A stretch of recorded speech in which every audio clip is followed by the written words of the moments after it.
Hello everyone, स्वागत है आपका स्मार्ट लर्निंग बाय एसके में। आज हम लोग पढ़ने वाले हैं Macbeth act 1 scene 2।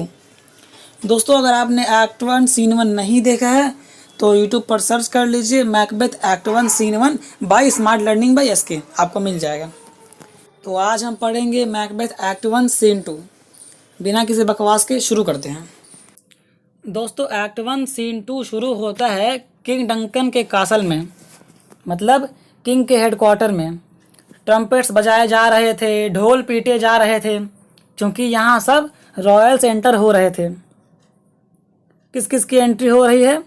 King Duncan, Malcolm, Donald Ben, Lennox और बाकी सब लोग जो वहाँ काम करते हैं। इनकी मुलाकात होती है एक ब्लीडिंग कैप्टन से, मतलब एक ऐसे हाई रैंकिंग ऑफिसर से जो खून में पूरा लथपथ था। अच्छा, एक बात और, डंकन स्कॉटलैंड का राजा है और मैल्कम और डोनाल्ड बेन इसके बेटे हैं। तो डंकन कहता है, कौन है ये खून में सना हुआ आदमी? इसे देखकर लगता है कि ये हमें बता सकता है कि जंग में क्या चल रहा है, बता सकता है कि वॉर की अभी करंट कंडीशन क्या है। मैल्कम कहता है अपने पिता से कि ये एक कैप्टन है जो एक बहुत ही अच्छे और बहादुर सोल्जर की तरह लड़ाई किए हैं मुझे बचाने के लिए, वरना मैं पकड़ा जा चुका होता। जय हो बहादुर मित्र, जय हो। बताओ महाराज को कि तुम क्या जानते हो लड़ाई के बारे में। जब तक कि तुमने मैदान जंग नहीं छोड़ी थी तब तक के कंडीशंस बताओ। कैप्टन कहता है कि किसी भी परिणाम पर पहुंचना अभी मुश्किल है, बहुत डाउटफुल है।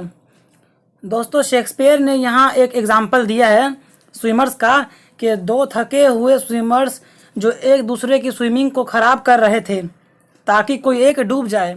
मतलब हमने अपनी पूरी ताकत झोंक दी है और उन्होंने भी अपनी पूरी ताकत लगा दी है। वह लोग हमारे हर अटैक को डिफेंस कर ले रहे हैं, पता ही नहीं चल रहा कि कौन जीतेगा। कैप्टन कहता है कि एक बेरहम मैकडोनाल्ड रेबेल बनने के ही लायक है। मैं आपको बता दूं कि डंकन के खिलाफ मैकडोनाल्ड लड़ रहा था, इसीलिए कैप्टन कहता है कि एक बेरहम मैकडोनाल्ड विरोधी बनने के ही लायक है। इसके वजह से मैकडोनाल्ड पर मक्खियों के झुंड की तरह एविलनेस बढ़ती ही जा रही है और वेस्टर्न आइल्स से फुट सोल्जर्स और घुड़सवार इसकी मदद कर रहे हैं। दोस्तों, कर्न्स कहते हैं पैदल सिपाहियों को जो जंग में आगे खड़े होते हैं, और गैलो ग्लासेस उनको कहते हैं जो घोड़े पर सवार होते हैं।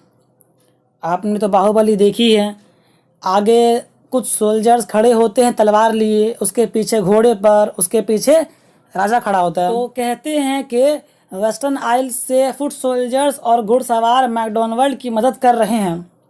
किस्मत मैकडोनाल्ड के साथ थी और लक बहुत बेरहमी के साथ मुस्कुरा रहा था अपने दुश्मनों को देखकर, मानो लक मैकडोनाल्ड की प्रॉस्टिट्यूट हो। लेकिन सब कुछ बेकार था मैकबेथ के सामने। हर कोई कमज़ोर दिख रहा था मैकबेथ के सामने, और ब्रेवरी का टाइटल ये डिज़र्व करता है। मैकबेथ की तलवार ने फॉर्च्यून मतलब लक के सामने झुकने से मना कर दिया। वो तलवार जो खून में सनी हुई थी, और वो तलवार अपना रास्ता बना रही थी दुश्मनों को काटते हुए, और मैकबेथ ने तब तक दुश्मनों को काटा, तब तक रास्ता बनाया जब तक उसकी मुलाकात मैकडोनाल्ड से नहीं हो गई। और जब मैकबेथ और मैकडोनाल्ड आमने सामने आए तो एक दूसरे को देखकर रुके नहीं, ना ही हाथ मिलाया और ना ही अलविदा कहा। वो जैसे आमने सामने आए, मैकबेथ ने अपनी तलवार से मैकडोनाल्ड के पेट से जबड़े तक चीर दिया। क्या किया? नेवल से जॉस तक चीर दिया और इसके सर को उखाड़ के हमारे महल पर टांग दिया। ये सुनते ही डंकन बहुत खुश हो जाता है। मैं आपको एक बात बता दूं कि मैकबेथ और डंकन दोनों एक दूसरे के भाई लगते हैं। कैसे? वो ऐसे कि डंकन की माँ और मैकबेथ की माँ दोनों आपस में बहनें लगती हैं।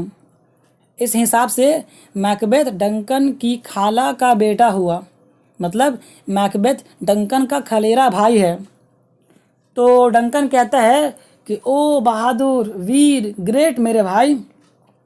कहता है कि मैकबेथ एक काबिल आदमी है क्योंकि मैकबेथ के वजह से ही यह लोग जीते हैं। मैकबेथ ने ही तो मैकडोनाल्ड को मारा है। मैकबेथ नहीं होता तो यह हार जाते हैं। अब कैप्टन कहता है कि जैसे ही सूरज उगा तैसे ही भयानक आंधी चलने लगी, डरावनी बिजली कड़कने लगी और इस वजह से हमारे जीतने से अलग परेशानी पैदा हो गई, अलग परेशानी खड़ी हो गई। दोस्तों, जैसे ही सूरज उगा मतलब जैसे ही हमने बैटल जीता तैसे ही भयानक आंधी चलने लगी, डरावनी बिजली कड़कने लगी, मतलब एक नई परेशानी शुरू हो रही है। नॉर्वे का जो किंग है वो अब आवाज़ उठाने लगा है हमारे खिलाफ। हमारे लिए नॉर्वे का किंग खतरा बन चुका है। और जब लग रहा था कि सब कुछ ठीक हो गया, हम जीत गए हैं, तभी नई परेशानी पैदा हो गई। सुनो स्कॉटलैंड के राजा, सुनो। जैसे ही हमने फुट सोल्जर्स को मार के भगाया तो नॉर्वेयन किंग, जो कि जासूसी कर रहा था, हमें ऑब्जर्व कर रहा था कि हमारी आर्मी की क्या कमियां हैं, क्या कमज़ोरियां हैं हमारी आर्मी की। और जब किंग डंकन के आर्मी ने मैकडोनाल्ड की आर्मी को मार कर भगाया तो नॉर्वेयन किंग ने अपनी नई फ्रेश आर्मी को उतारा, जिनके पास बहुत अच्छे और नोकीले हथियार थे, और एक नई जंग शुरू कर दी। डंकन पूछता है कि क्या इस तरह के अटैक ने हमारे कैप्टन्स मैकबेथ और बैंको को परेशान नहीं किया? कैप्टन कहता है, हाँ किया। इतना ही परेशान किया जितना एक स्पैरो ईगल को कर सकती है, या फिर इतना किया कि जितना एक खरगोश एक शेर को कर सकता है। अब देखो, एक स्पैरो कभी भी एक ईगल को परेशान नहीं कर सकती और ना ही एक खरगोश एक शेर को परेशान कर सकता है, क्योंकि ईगल आसमान की रानी है और शेर जंगल का राजा है। तो कुल मिलाकर ये कहना चाहते हैं कि बिल्कुल परेशान नहीं किया, कुछ फ़र्क नहीं पड़ा हमारे कैप्टन्स को।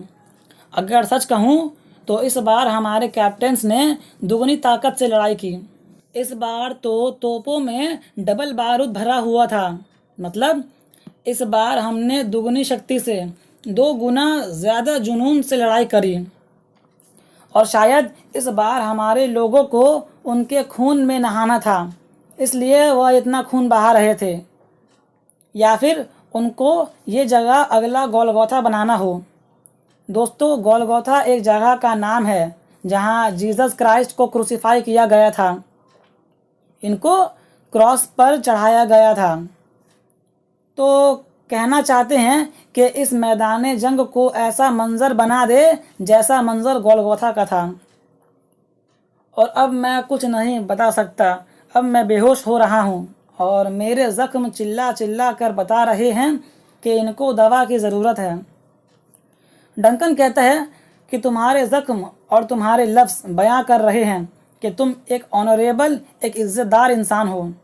जाओ, इन्हें वैद्य यानी डॉक्टर के पास ले जाओ।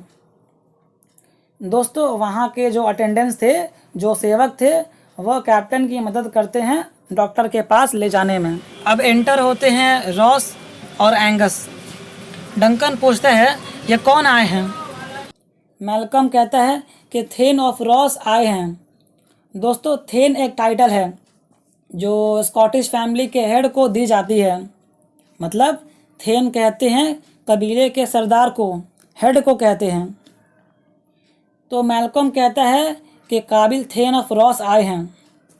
लेनॉक्स कहता है इसके आंखों में अलग ही तरह का चमक है, जैसे इसे कोई कमाल की बात बतानी हो, अनबिलीवेबल स्टोरी बतानी हो।